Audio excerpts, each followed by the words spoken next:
Hi, I'm Paul Comfort, and we're in Queen Anne's County, Maryland, on the eastern shore of Maryland. This is my home. I started my career right here with County Ride and moved on for 30 years in the transit system, moving up to being CEO of the MTA in Baltimore.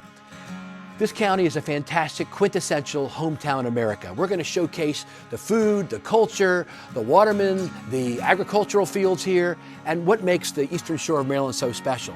This is really a part of the overall integrated transit network across Maryland. When we're done lunch today at my favorite restaurant here at the Narrows, we're going to go over to the Visitor Center and showcase to you a little bit more about the history of this county. But I got one question. How do I get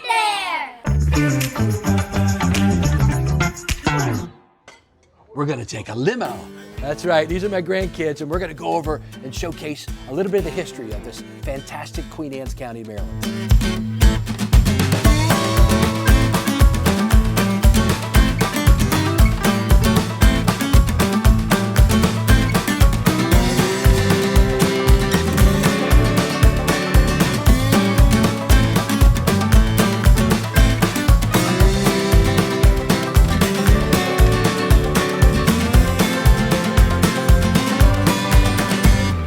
So thankful that you came today. Yeah, this is great. I love this place. Yes. It's we've just redid the inside the visitor center as well as our museum. It has a lot of heritage and culture that's all about Queen Anne's County. And I know that you've lived here for many years, but if you look back at the state seal, you'll see there's watermen and farmers on that state seal, and that certainly carries through to the heritage and history of Queen Anne's County. That's great. In your mind, because you're the head of economic development and tourism, what makes this county so great, so special? Why do people from all over the world want to come here? Queen Anne's County is special in a lot of different ways, but I would largely say our quality of life, the nature, the fact that we have, over 400 miles of waterfront, and all of our parks, many of them touch the water, and there's so much to do. Talk to me a little about the agriculture. I know I live in the middle of a big farm area. Right, yeah, so our county, if anybody knows the county, is they're going to Ocean City. The part that you come through is Kent Island, and that's where our largest population is, and it's more suburban area, lots of waterfront. The further you travel north is all pretty much agriculture. We have over 500 farms. We're one of the larger producers, especially in poultry and the grain to feed those birds and animals.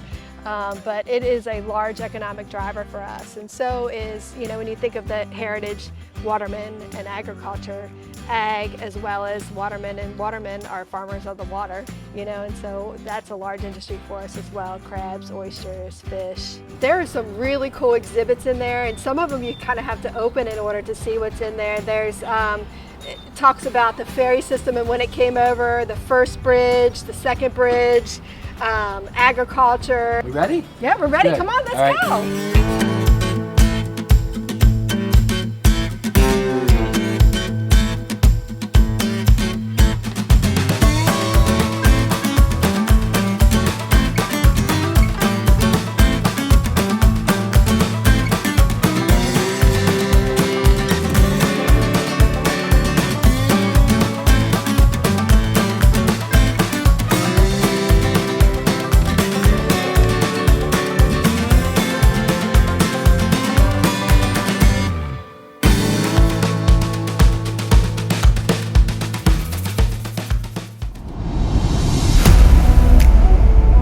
Now we head up north from the Kent Narrows through farm fields to the county seat of Centreville. And we visit the Kramer Center, where I started my career as the county's first transportation coordinator. This is where I used to work. Hey! Hey, Paul, how are you? Good to see you, Kathy. Good to see you. Yes. How are you? I'm great. Great to be back here in Queen Anne's County. Good. Well, welcome home. Thank you. Want to go on in and see your old office? Yeah, let's go. Yeah, where I used to work. It's newly renovated. All right, old office. awesome. We're going right down to your old office. So right here in this office is where you started. This is where it was, right This here. is transportation in Yep. its finest. This is where I We had remember. you here as the coordinator, and then you had the dispatchers and all the radios and everything in the office next door.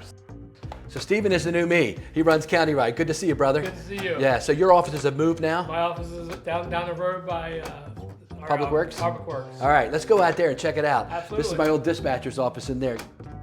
The local government cable channel, QAC TV7, is featuring our visit on their show. All right, so we're leaving the Department of Aging and your offices here and headed out to where Public Works is, where the county ride is now. Is this considered the Department of Aging anymore? I thought you said there were some changes? Yes, there were some changes. In 2011, the county reorganized. We became the Department of Community Services. Okay. So prior to that, transportation had grown so much, we moved transportation out to Public Works. With funding from MTA, we did multiple things like helping with a new fuel depot. Okay. We added a garage bay to the facility out at DPW, and then we added the offices for transportation. And since then also have added a bus wash out there. Oh, I can't wait to see today. this. Oh, man. So, Man, Stephen, you got it good, brother. Right? Yeah. For That's good. safety and security, we really needed all of the vehicles locked in the fencing and Yeah, everything. because So they it used to worked just be out. right out here. Yes. Yeah. Yes. So yes, now we have multiple agencies in community services. It's housing, local management board, aging. Now we have public housing authority, and of course, transportation still falls under the aging division. Okay, all right. So, But it's public transportation as well as Yes. aging, yeah. yes. One of the great things I think, Kathy, about you and I, our past connection is your dad, Bill Riggs, was county commissioner when I got hired Yes. on my first job here as transportation coordinator. It was him and I think Sonny Schultz and Wheeler Baker were the three commissioners Yes. that hired me as the county's first transportation coordinator. So great family connection. Small world, isn't it? It Yes. is, yep. Very happy to serve here in Queen Anne's. Yeah, and I understand you're doing amazing things. You're headed like the state association and all that. Thank you. Yeah. Thank you. All right, Paul, we're out here at DPW, and this is where we park all our buses. As you can see, it's undercover. It's a great spot for us. We have Wi-Fi out here so we can come out and get the cameras out of the buses and items like that. Each driver has its own spot. They can do all the pre-trip with our garage right there. It's real easy to get the oil or the antifreeze they need to make it run successfully. Good. All right, Paul, this is our transit office. All Like right. I said, Kathy brought this to us in 2009 through some funds through MDOT and MTA. MTA and MDOT gave us money to basically put in one lane for us to use with the shop. ARPA money just last year got us this great alignment machine. Oh, wow. You see back here, they also got us a tire changer. So the ARPA money really came in handy to really help us with our buses and keeping up the maintenance with our buses.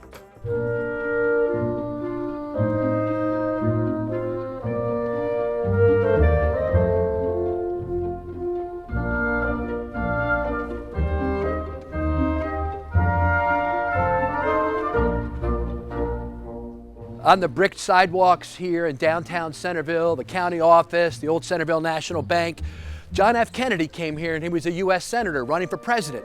And right here in this square greeted a throng of hundreds of people. This again, a quintessential small town America. It's got that feel, that vibe, that slow pace that allows you to kind of stay in touch with who you are. It's amazing, Centreville, Maryland. And right here at the Courthouse Square, 20 years ago, when I was county administrator, we buried this time capsule in the county's 300th anniversary.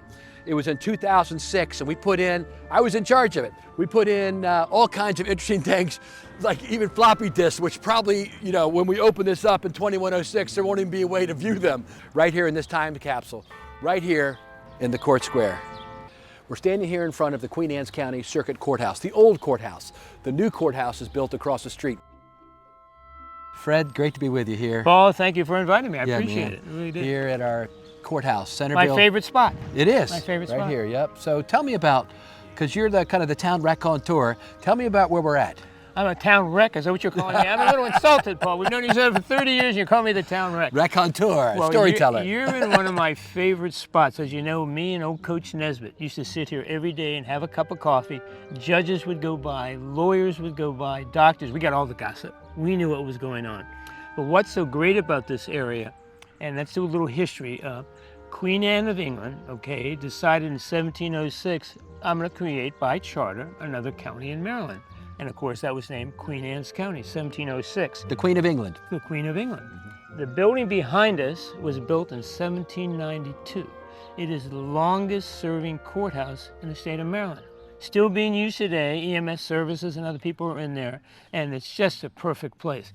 Now this wonderful statue that we're looking at right now of Queen Anne, there's a dog hidden in the back, and Oh, yeah. all types of goodies are hidden in there. She, by the way, was an invalid. She had to be pictured seating. She was obese and an invalid, and that's a great picture of her. Loved dogs. That was dedicated in 1977. Princess Anne was actually here with the ambassador of England. And by the way, there's pictures all around the town of them doing it. It was a wonderful event for small town Americana. Yeah. Hi, I'm Susie Ford. I was the Economic Development Manager for Queen Anne's County when Paul Comfort was our county administrator. Paul was a very dear friend of mine, and I knew him for many years before he became county administrator because he worked for our Department of Aging when he was young, and I think just out of community college maybe at that point in his life. But he was aggressive, and he knew what he was doing, and he introduced a transit system in Queen Anne's County that is still operating and very successful today. Paul was our county administrator.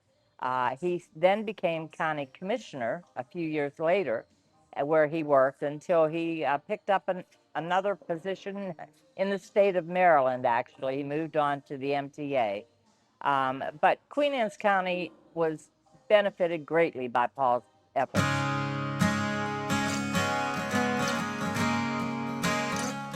Brett, I really think the Kent Narrows is the crown jewel of the county, don't you? Oh, of course. Yeah.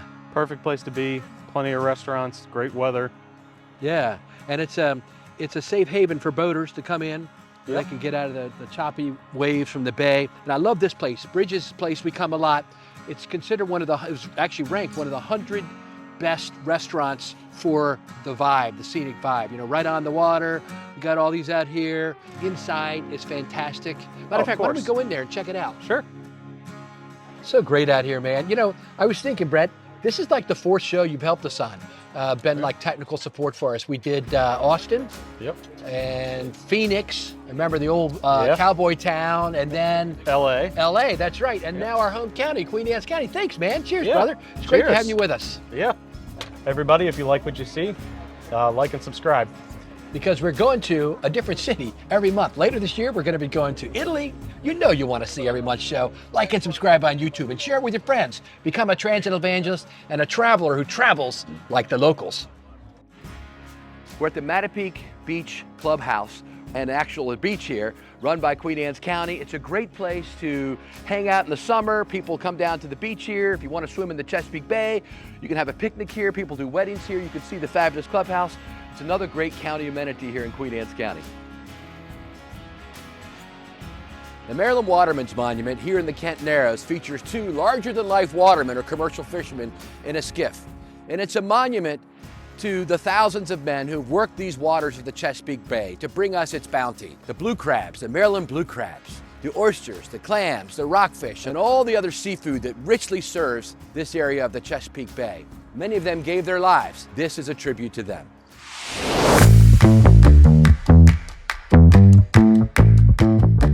So Jody, this is fantastic. A Boatel, a hotel for boats? A hotel for boats. That's good. Right. Tell us about it. This is an indoor high and dry facility, typically known as a Boatel.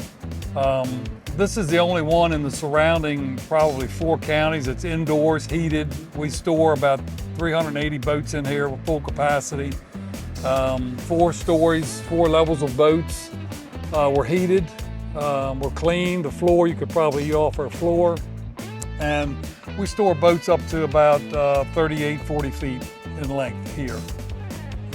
And then what happens? If I want to put my boat here, how does it work? Well, we have a boat cloud online system, so you would, when you come in to bring your boat in here, we upload the app on your phone, Boat Cloud, and then when you want your boat in the water, you just access your Boat Cloud app, tell us what time you want it in the water, and we'll have it in the water behind you here, ready for you.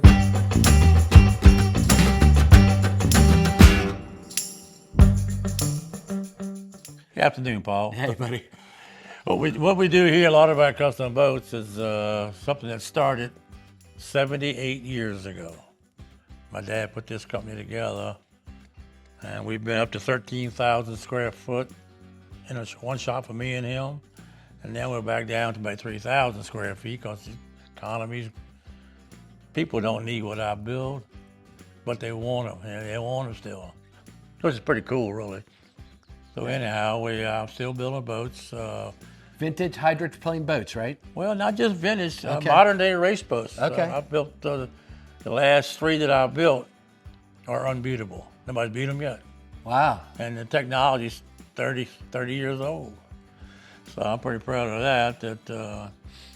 And like I say, I won over 300 races in boats that I designed and built. And it's just been a cool way to make a living. I don't make any money, I make a living. There you go. No. But that said, I have enjoyed every minute of it. And you've won some big races. You're a national champion, right? 12-time national champion. Set 9 world records. Hydroplane boat racing. Hydroplane boat racing. The inboard category. Josh, thanks for meeting me down here at the county dock slips for the Watermen. Absolutely, man. Yeah, so your uncle had a boat here? Or? Yeah, I've got a bunch of family members that have boats here. Tell us about that Waterman culture and why this is here.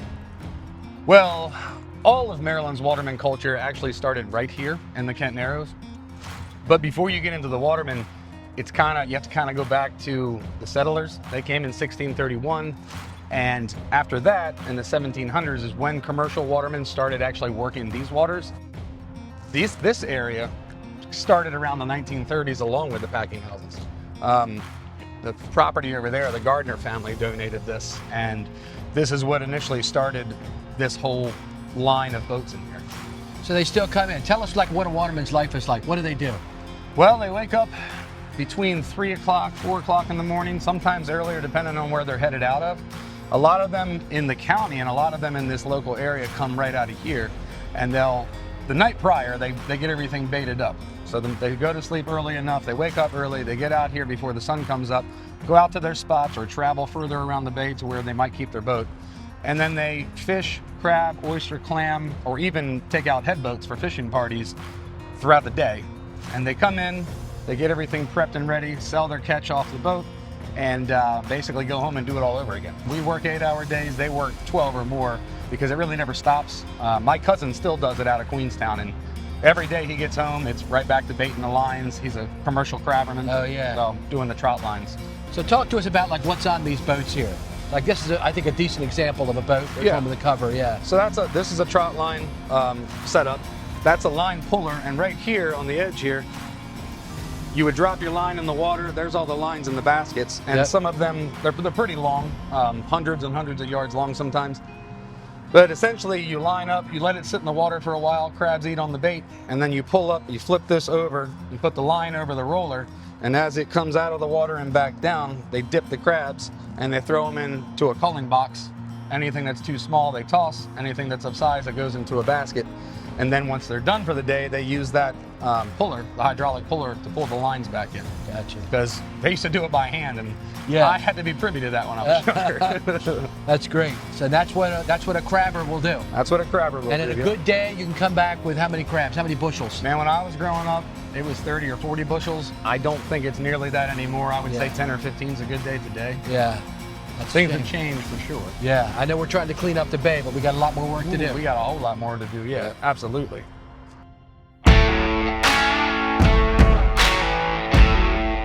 Now let's taste some of the bay's bounty at the Fisherman's Crab Deck with its owner, Jody Schultz, who also owns the Boatel, and Queen Anne's County Commissioner Chris Corcarino.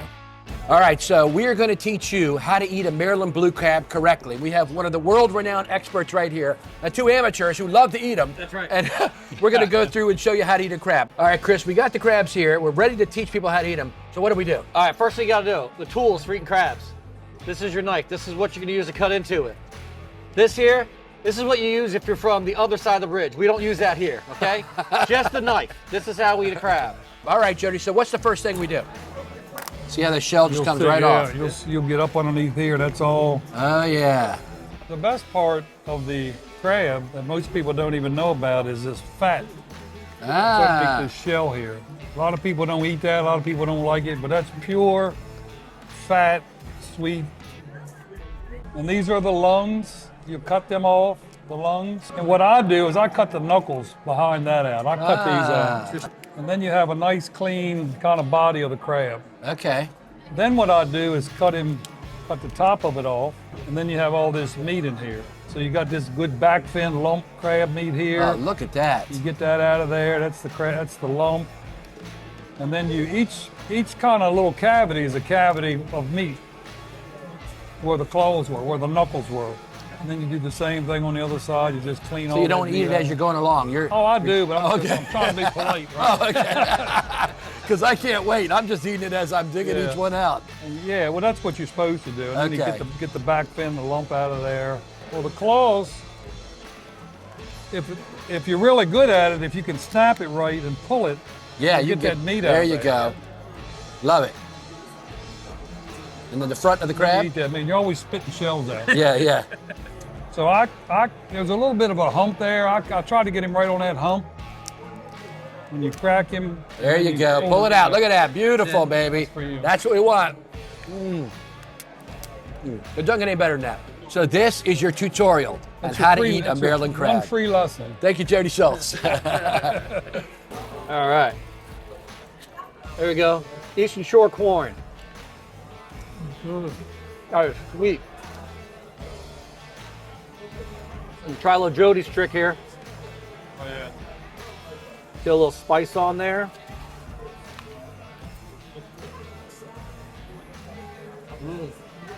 That is great. It's a great compliment to the crabs. Really is. Yeah.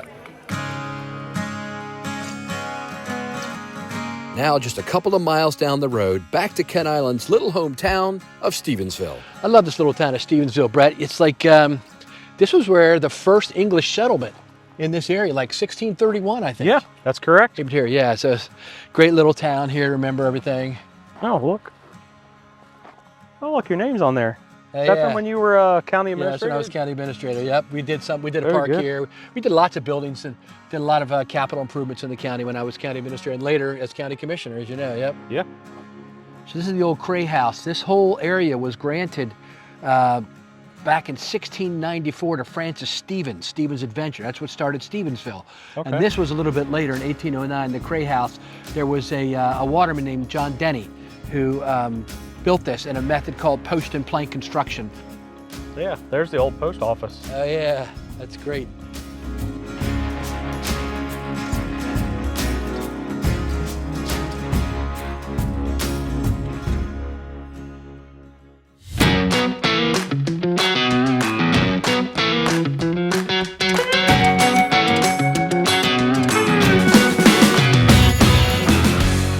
So we just got here to Colt Classic, which is where a lot of the action happens on Kent Island. And we're inside, and now we're going to go in and see Josh Willis, who we were with earlier today down at the county docks. He's got a big true crime trivia night going on in here. Let's see what's going on. Oh, man. It's amazing, huh? So people come here and they talk about a true crime event that occurred. And it's a trivia night where they talk about, he asks them questions and they all put their answers in the bucket. They see who's right. Tonight is John Bonet Ramsey. So my buddy, how you doing? This is great. I'm doing well, thank you. Yeah, good, good. So tell us something about Colt Classic. I mean, this has become the go-to place now in the county. Yeah, I think so. We're having a lot of fun. We've kind of become more of a community center than anything else. It's nonstop programs and events. We got 3 going on right now, which is pretty par for the course around here. And then still brewing beer like crazy and getting it out into the market and having a lot of fun in the meantime. So it's also a family-friendly location. We're a bar and we do nighttime programming, but throughout the day and over the weekend, we have a lot of families come in, events, birthday parties, celebrations, you name it, pretty much daily around here. So we brought in more of the grandkids that you didn't get to see at lunch today. The one true comfort that's going to take the generation name on. Not only is Jay Coursey Willis a local historian and storyteller, he also is a sought-after musician and singer. Up on the roof of Colt Classic, he brings us home. Oh my, look at all the silly little people. They're all dancing, spinning their circles. Can't you see them? They're all around me. Am I the only one here that's gone crazy? Yeah, I think Wow, what a beautiful sunset here on the eastern shore of Maryland, Queen Anne's County, my home county. What a great time we've had here, showcasing, you know, quintessential small town America up in Centreville, our county seat, and then here in the Kent Narrows, which is the jewel of the eastern shore with all the great restaurants and the Watermen. And hopefully you've enjoyed it here. A look at County Ride, the county bus system that I got involved in starting over 35 years ago when I first got out of college. And now, what a sweet end it is to a great couple days in Queen Anne's County.